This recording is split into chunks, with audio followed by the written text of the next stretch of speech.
제 뒤편으로 보이는 건 지난해 3천만 메가와트 아워 이상 전력을 생산한 고리 원자력 본부입니다. 대전과 광주, 세종, 제주 이 4개 지자체가 1년 동안 쓰고도 남는 양입니다.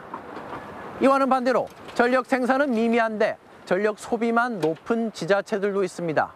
이렇다 할 큰 발전소가 없는 서울이나 대구 등이 그렇습니다. 이 생산하는 곳 따로, 소비하는 곳 따로, 전력 수급 불균형과 차등요금제의 필요성은 바로 이 지점에서 출발합니다. 우리나라 광역시 이상 대도시 중 전력 자급이 가능한 곳은 부산과 인천 2곳뿐입니다. 서울, 광주는 전력 자급률이 10%, 대전은 3% 수준입니다.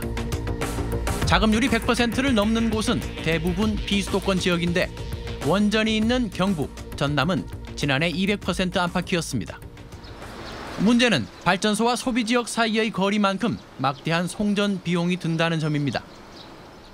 고리원전에서 400km인 서울까지 송전망 건설 비용은 지상 송전망이 최대 1조 2천억 원, 지하는 최대 10조 원으로 추산됩니다. 1호선 같은 경우에는 2회선 기준으로 킬로미터당 10억, 3, 4호는 2회선 킬로미터당 32억 정도, 지중선로 같은 경우에는 7, 8배 정도 금액이 높아지는. 이달 14일부터 시행되는 분산에너지법은 송전 비용을 고려해 전기요금을 차등화하도록 하고 있습니다. 원전 밀집 지역인 부산이 당장 혜택을 볼 수 있습니다. 이런 차등요금제는 경제 분야에 더 큰 파급 효과를 불러올 거란 전망입니다. 삼성전자의 경우 올해 추정 전기요금은 3조 원, 현대제철은 1조 원 규모입니다. 10%만 전기요금을 줄여도 수천억 원의 비용을 아낄 수 있습니다. 꿈쩍 않던 대기업들이 지역으로 이전할 수도 있다는 말입니다.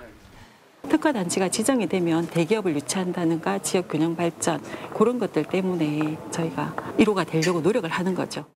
실제 해외에선 다양한 전기요금 제도가 시행 중이고 그에 따른 경제 파급 효과도 입증되고 있습니다.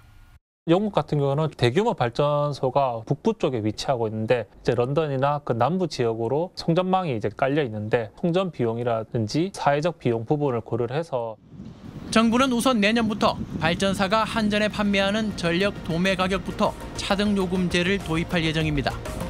이후 소매요금도 단계적으로 차등화할 걸로 보입니다. 하지만 수도권의 반발과 총 부채 200조가 넘는 한전의 만성 적자가 제도 도입에 변수가 될 거란 전망입니다. 이슈 분석 이만흥입니다.